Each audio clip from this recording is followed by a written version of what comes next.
right, welcome to part 2 of the video.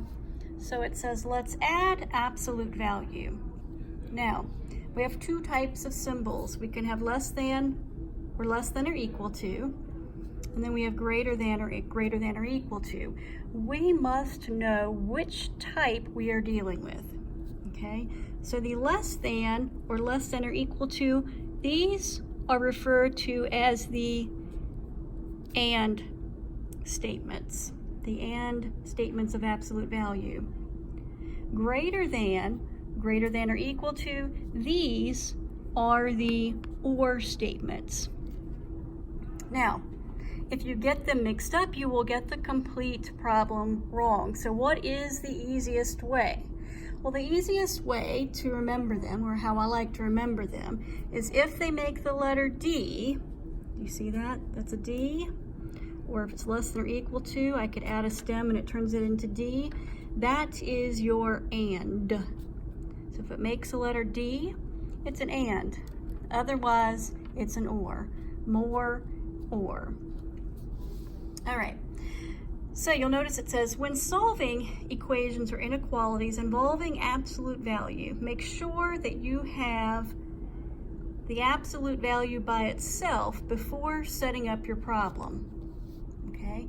Now if we look at number 1, it's already by itself. So what is it? Well, this one is an or. And the way I know it's an or is it doesn't make the letter D. So always write the type before you begin the problem. So how do I set this up? Well, I'm going to say that 2x plus 4 is greater than or equal to 12, or 2x plus 4 is less than or equal to negative 12. Okay, so you're used to doing the positive and then the negative from the last section of notes. But because we've made this negative, we must flip our sign. So that's going to be new for this section. The solving piece, however, is straightforward. So I have this one. I'm going to subtract 4. So I have 2x is greater than or equal to 8. And then divide by 2. I get x is greater than or equal to 4. Or, I'm going to come over here and subtract 4.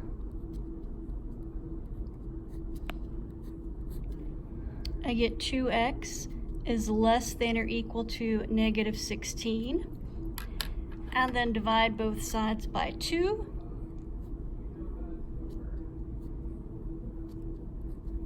I get x is less than or equal to negative 8.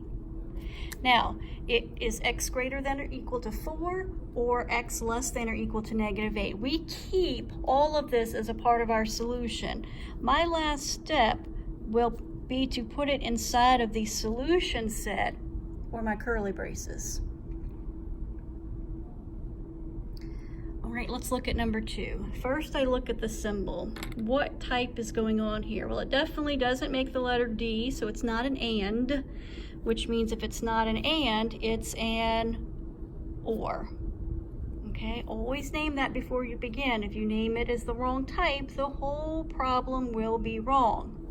So, here is our equation. X plus 2 greater than 5, or x plus 2 less than negative 5. Again, when we make it negative, we flip our sign. So greater than, less than, positive, negative. Now this one doesn't have a lot of solving. Simple one-step equation here. I'm going to subtract 2. I get x is greater than 3, or subtract 2, x is less than negative 7. Okay, There's my solution. I put it inside my curly braces. Okay. Let's move on to number 3. Okay, I'm going to subtract 2 because this time you'll notice the absolute value is not by itself. So I'm going to get it by itself before I can determine if it's an and or an or. Because we said, if you name it as the wrong type, the whole thing is wrong. So I have 4x minus 7 is less than 1. Now, as I look at this one, I notice that if I throw that in there, look at that, it makes the letter D. If it makes the letter D, it's an and. So I'm ready to set up my 2 equations. 4x minus 7 less than 1, and 4x minus 7 greater than negative 1. And so we are ready to solve our 2 equations. I'm going to come over here and add 7. So I have 4x is less than 8, and then divide by 4, I get x is less than 2. And I come over here and add 7. So 4x is greater than 6, and then divide by 4. And so x is greater than 1.5. Now the ands do have something special.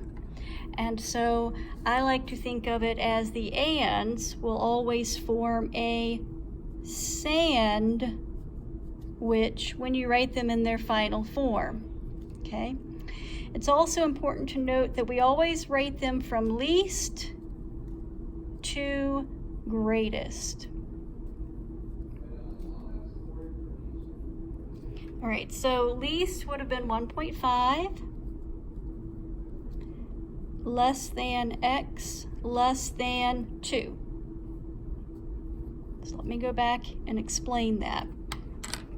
So the ands make a sandwich. They're going to go from least to greatest, because what that means is it's greater than 1.5 and also at the same time less than 2.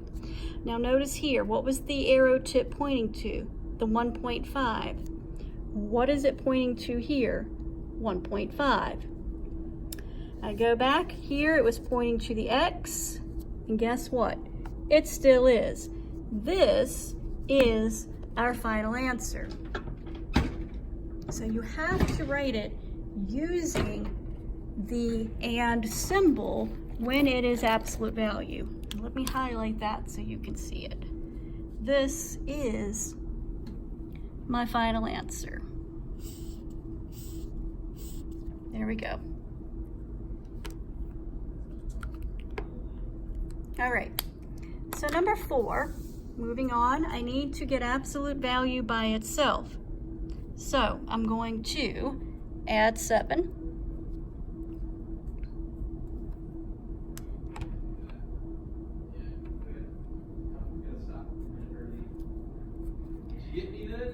The absolute value of 3x minus 5 is You're not recording, are you? It's greater than or equal to 2. And now I need to name the type. Notice it does not make the letter D, so it's not an and, it's an or. So 3x minus 5 is greater than or equal to 2, or 3x minus 5 is less than or equal to negative 2. All right, so I'm going to add 5.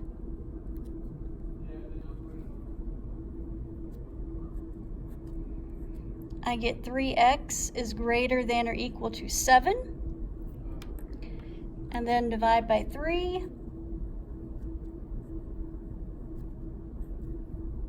I get x is greater than or equal to 2 1/3. Again, if you've gotten old and rusty, remember 3 goes into 7 2 times. 2 times 3 is 6. So you have a remainder of 1. Okay, so 1/3. Or we go over to the other side, we add 5.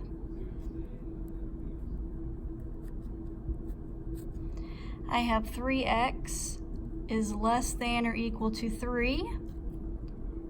And then I divide by 3. And I get x less than or equal to 1. The ors do not have to be rewritten. They do not make a sandwich, so I get to leave it just like that inside my curly braces. All right, let's do one more, and then I'm gonna pause this to start up another video. That way the videos aren't too long at one time. So I need to get number 5, absolute value by itself. So I'm going to divide by 2. I'm dividing by a positive, so my sign will not change. So the absolute value of 2x minus 11 is equal to 7.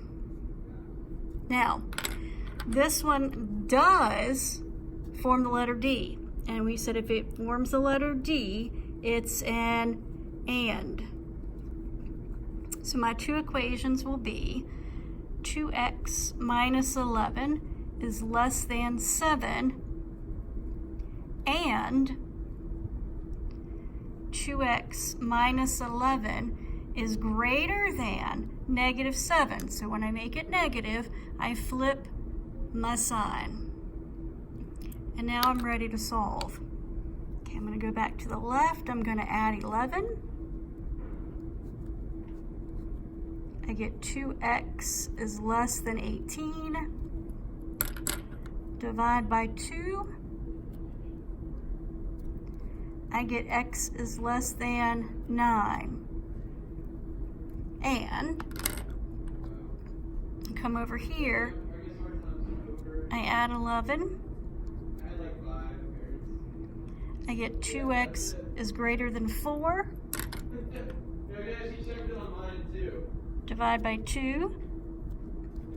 And I get x is greater than 2. Now again, remember, they go least to greatest. So the smaller number between them is 2